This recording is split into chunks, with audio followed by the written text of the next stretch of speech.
আয়নাঘর থেকে ফিরে এসে যে নির্যাতনের বর্ণনা দিলেন মাইকেল চাকমা। রাজধানীর শ্যামলী থেকে সাদা পোশাকধারী অজ্ঞাতনামা ব্যক্তিরা ইউপিডিএফ এর সংগঠক মাইকেল চাকমাকে জোরপূর্বক তুলে নিয়ে গিয়েছিল।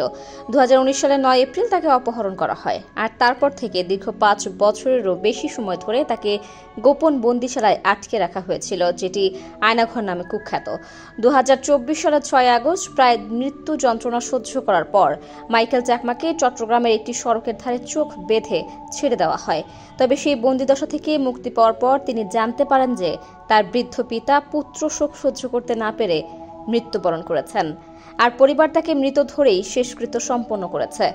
মাইকেল চাকমার সঙ্গে এই বন্দিশালায় আরও 2 জন বন্দীকে রাখা হয়েছিল এবং তাদের অবস্থা সম্পর্কে তিনি সম্পূর্ণ অজ্ঞাত। তার চারপাশে থাকা অন্য বন্দীদের অবস্থাও ছিল অনির্দিষ্ট। বন্দিশালার ভেতরে তারা কিভাবে দিন কাটাত তা এক অসহায় ও ভয়ঙ্কর মানসিক যন্ত্রণার সাক্ষ্য বহন করে।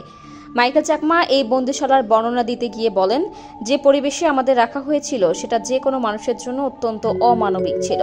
সেটা কোনো জীবন্ত মানুষের থাকার জায়গা হতে পারে না, বরং মৃত্যুর পরের কবরের মতো।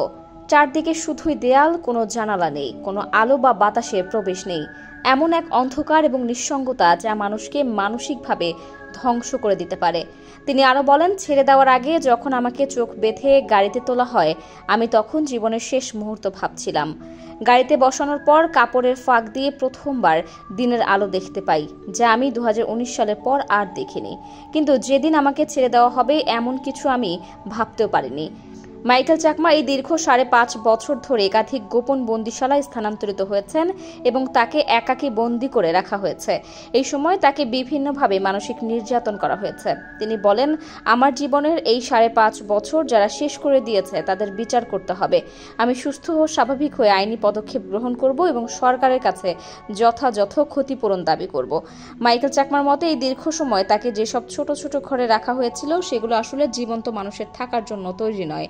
এসব ঘরে সাধারণত একটি 3 ফিট বাই 7 ফিটের লোহার বা কাঠের খাট ছিল, যা কেবল শারীরিক উপস্থিতি টিকিয়ে রাখার জন্যই যথেষ্ট ছিল। আয়নাঘর থেকে ফিরে এসে এরকমই ভয়ানক অভিজ্ঞতা তুলে ধরেন এই সংগঠক।